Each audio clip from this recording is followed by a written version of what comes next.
Este episodio de El Hombre de la Historia es patrocinado por Incogni, que elimina tus datos del mercado.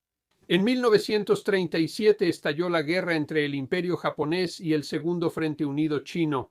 La agresión japonesa contra China había comenzado al menos 7 años antes en Manchuria, pero la batalla de 1937 comenzó. 8 años de guerra ininterrumpida, los japoneses inicialmente lograron avances significativos, obligando a los chinos a tomar medidas drásticas. En 1938 repitieron algo ya hecho antes en la historia china. En tiempos de invasión y desesperación, rompieron diques e inundaron enormes secciones de su propio país. Es una historia que merece ser recordada.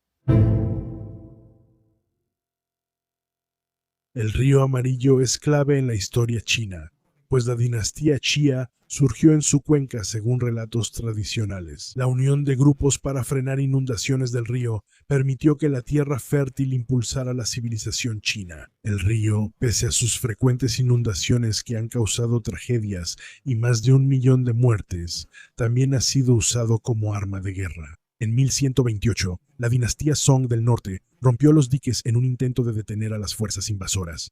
Aunque no tuvo éxito en detener la invasión, sí causó un daño ecológico masivo. En 1628, los diques cerca de Kaifeng se rompieron otra vez. Los relatos varían sobre si fue obra del gobierno o de los rebeldes. La ruptura devastó Kaifeng y causó la muerte de cientos de miles. En 1926, el Kuomintang inició una expedición contra los señores de la Guerra del Norte de China. Las fuerzas enemigas destruyeron diques en el río Yangtze para frenar a los nacionalistas. Japón y China tienen historias conectadas, pero sus conflictos del siglo XX se originan en la restauración Meiji. Tras occidentalizarse rápidamente por la apertura al comercio europeo, Japón buscó expandirse y vio a China como un candidato obvio. Los japoneses consideraban a China un imperio decadente e incapaz de defenderse ante Occidente. Esto llevó a la Guerra Sino-Japonesa de 1894, donde Japón venció a la dinastía Qing, obligando a China a ceder Taiwán y perder influencia sobre Corea.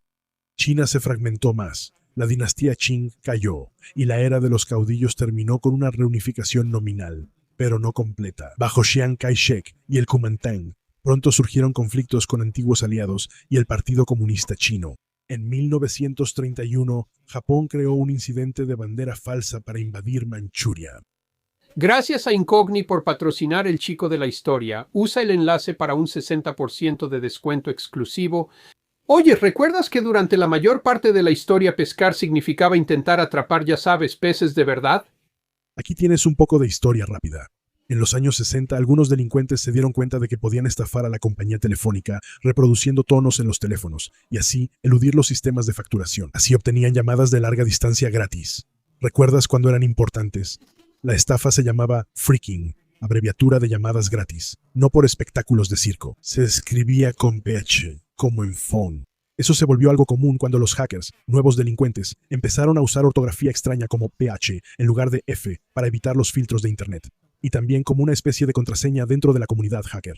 El término phishing fue acuñado por estas comunidades de hackers en los años 90, cuando en su mayoría estafaban a usuarios de AOL para obtener números de tarjetas de crédito. Usaban la palabra phishing, como, ya sabes, usando peces reales como analogía, usaban un poco de información como carnada, y luego llamaban pez a la persona que iban a estafar. Pero, claro, pensaban que eso los hacía sonar geniales. Lo deletrearon con Una PH. La pesca usa carnada para obtener información y puede servir para acceder a tu cuenta bancaria, abrir tarjetas de crédito o sacar hipotecas a tu nombre. Según el FBI, es uno de los 3 delitos cibernéticos principales y nos cuesta miles de millones de dólares al año. Por eso necesitas Incogni Shadi. Los corredores de datos recopilan información de todo tipo de lugares, filtraciones de datos, que a menudo se logran mediante phishing, pero también de fuentes públicas, bases de datos gubernamentales e incluso tus redes sociales. Luego usan esa información como carnada para construir estafas de phishing más creíbles que, como mínimo, pueden causarte muchísimos dolores de cabeza. Un paso vital para protegerte de ser pescado es quitarles la carnada. Incogni es una excelente herramienta que rastrea a los corredores de datos que venden tu información y hace valer tus derechos para que eliminen esos datos. He estado usando Incogni durante años, y según mi práctico panel aquí, ha eliminado mi información de cientos de sitios y me ha ahorrado más de 500 horas de mi tiempo. Eso es el tiempo que me habría tomado si hubiera intentado hacerlo yo mismo. Y ese es tiempo que podría dedicar, ya sabes, a pescar de verdad, como peces.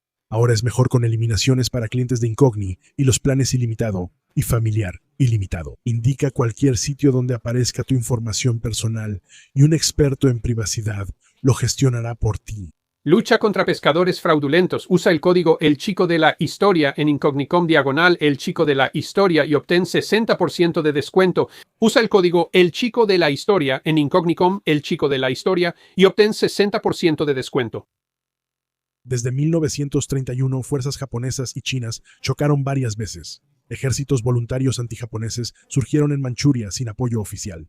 La batalla estalló en Shanghái en enero de 1932 y más tarde ese año, la llamada República Soviética China bajo Mao declaró la guerra a Japón. En 1933, Japón volvió a atacar y tomó más territorio, mientras las tropas chinas defendían la Gran Muralla. El Kuomintang, por presión política, tuvo que abandonar varias provincias del norte de China, quedando bajo control japonés. Aunque hubo conflicto constante, los historiadores occidentales sitúan el inicio de la Segunda Guerra Sino-Japonesa en julio de 1937 tras los combates cerca del puente Marco Polo en Pekín, que llevaron a una guerra total. Los japoneses, mejor equipados y numerosos, avanzaron rápidamente en territorio. En los años 30, la Alemania nazi tenía buenas relaciones con Chiang Kai-shek y el gobierno nacionalista. Los alemanes querían materias primas y los chinos buscaban modernizarse e impulsar inversión alemana. Alemania incluso entregó un memorándum con planes defensivos para China. Proponía entrenar una fuerza pequeña, móvil y moderna para sustituir al ejército grande, pero mal preparado. El comercio prosperó. Alemania llegó a representar el 17% del comercio exterior chino, sobre todo en metales como estaño y tungsteno. La principal ayuda militar alemana fue Alejandro von Falkenhausen, enviado a reformar el Ejército Nacional Revolucionario. Falkenhausen también aportó una estrategia de guerra de desgaste a la defensa china. Aunque Japón tenía fuerzas superiores, no podía mantener una guerra prolongada contra China. China, aconsejó, debía defender la línea del Río Amarillo, permitiendo que numerosas provincias cayeran mientras conservaban sus fuerzas para más adelante en la guerra. Recomendó destruir los diques del Río Amarillo para inundar gran parte del campo. Para frenar a Japón, Alemania dejó de apoyar a China en 1937 al aliarse con el Imperio japonés. China luchó ferozmente en las primeras etapas de la guerra, pero Japón logró avances significativos en múltiples frentes. Tomaron Pekín en julio de 1937, Shanghái en noviembre y Nankín, capital del Kuomintang, en diciembre. El Kuomintang fue derrotado casi en todos lados. Los chinos lograron su primera victoria hasta abril de 1938. A finales de mayo, la ciudad de Wuhan era el principal objetivo japonés. Wuhan se había convertido en uno de los centros económicos y militares más importantes de China, por lo que su defensa era vital para los chinos. El ferrocarril Lungai, vital para suministros de la Unión Soviética y cruce clave del Pekín-Wuhan, también estaba amenazado. La situación para los chinos era grave. Aunque cientos de miles de soldados participaron, los japoneses siguieron avanzando, matando a muchos soldados y cometiendo atrocidades contra civiles chinos. Se hicieron grandes esfuerzos por defender Wuhan, pero si caía, el gobierno planeaba retirarse a Sichuan si tenía tiempo. Si desviaban el Río Amarillo, estos recursos se protegerían, o los japoneses no podrían usarlos. La estrategia final fue impulsada por varios chinos clave, como el comandante de la primera zona de guerra y el ministro de guerra. El 1 de junio de 1938, Kai-shek autorizó destruir los diques para usar el agua en lugar de soldados. No se advirtió a nadie en la zona inundada. Una semana después, el 8 de junio, la prensa informó que los diques iban a ser rotos. Un dique o levee es un terraplén elevado, generalmente artificial, construido para evitar que un río inunde el área cercana. Los diarios de los oficiales reportan un ambiente tenso. El río mismo ya se había convertido en la línea del frente, y los soldados japoneses estaban cerca mientras se llevaban a cabo los trabajos. La destrucción cambió el curso del río cientos de millas al sur y causó graves inundaciones en China. El primer intento fue entre el 4 y 6 de junio. Se cavó un túnel en un dique y se pusieron explosivos, pero fracasó porque los ingenieros eligieron una zona muy rocosa. El 7 se intentó de nuevo en otro lugar, pero también falló. Finalmente, se hizo un tercer intento al oeste, donde los soldados cavaron y cincelaron el dique hasta que el agua rompió la orilla del río. El 9 de junio, los chinos iniciaron una campaña de propaganda sobre la ruptura, trayendo cineastas para crear una mentira. Según el primer anuncio, la ruptura fue por el bombardeo japonés. La película mostraba a chinos intentando sellarla.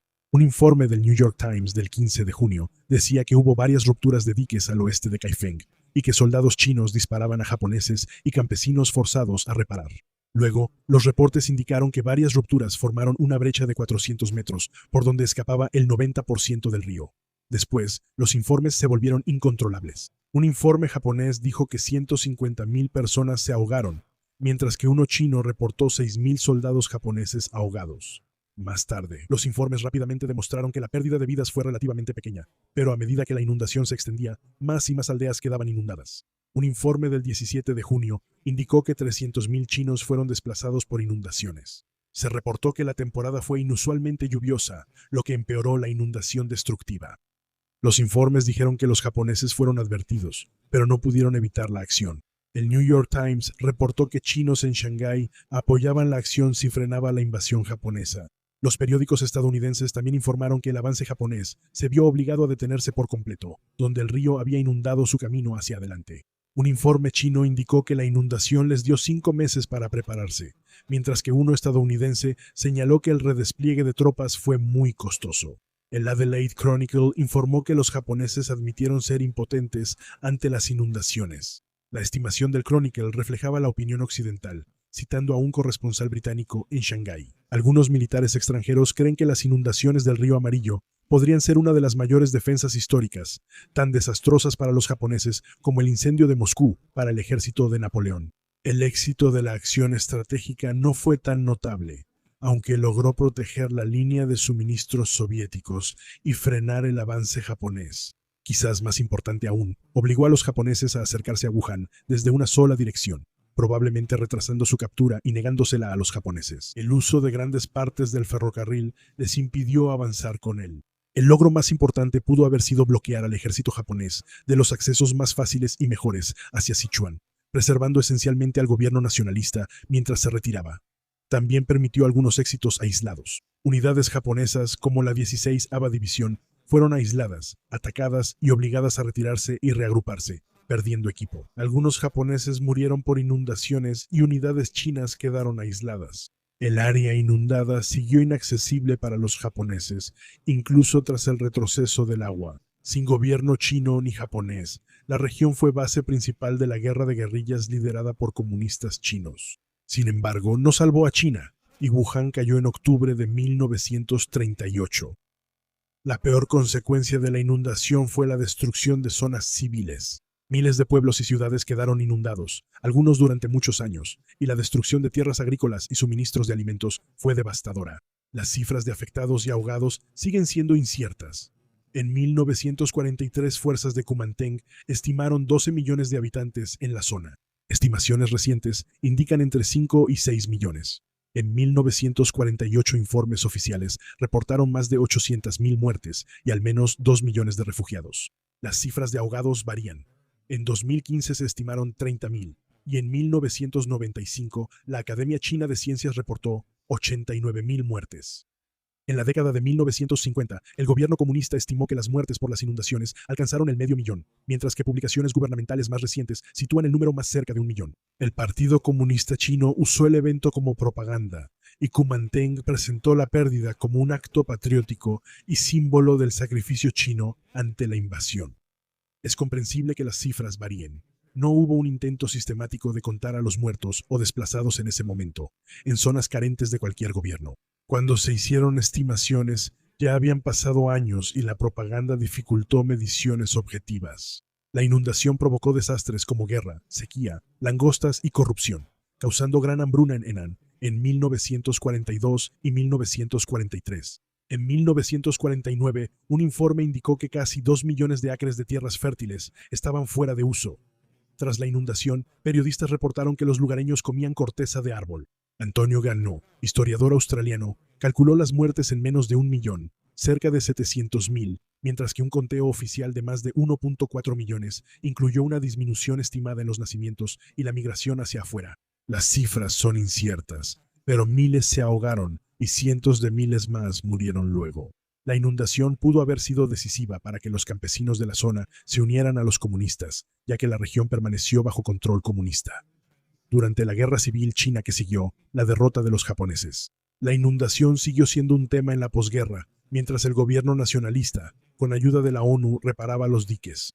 Los conflictos entre la ONU Kumanteng y los comunistas retrasaron las reparaciones, y al reconstruirse los diques, los civiles del viejo Valle del Río fueron desplazados otra vez. Los comunistas encabezaron la resistencia armada contra las reparaciones y acusaron a los nacionalistas de inhumanos por querer matar a miles de campesinos. La propaganda sobre las reparaciones cambió la opinión pública contra el gobierno nacionalista.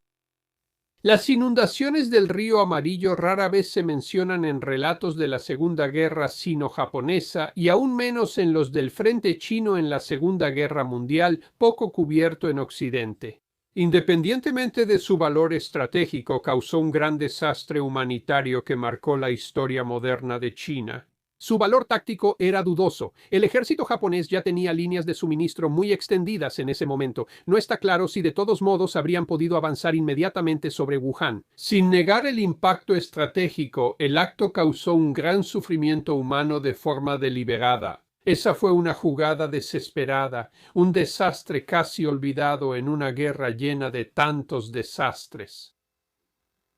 Espero que hayas disfrutado viendo este episodio de El Chico de la Historia. La historia merece ser recordada. Si fue así, no dudes en darle like, suscribirte y compartir El Chico de la Historia. La historia merece ser recordada con tus amigos. Y si también crees que la historia merece ser recordada, entonces puedes apoyar a El Chico de la Historia. La historia merece ser recordada. Como miembro en YouTube, como patrocinador en nuestra comunidad en Locals o como patrocinador en Patreon, también puedes visitar nuestra increíble tienda de productos y reservar un mensaje especial de El Chico de la Historia. La historia merece ser recordada en Cameo.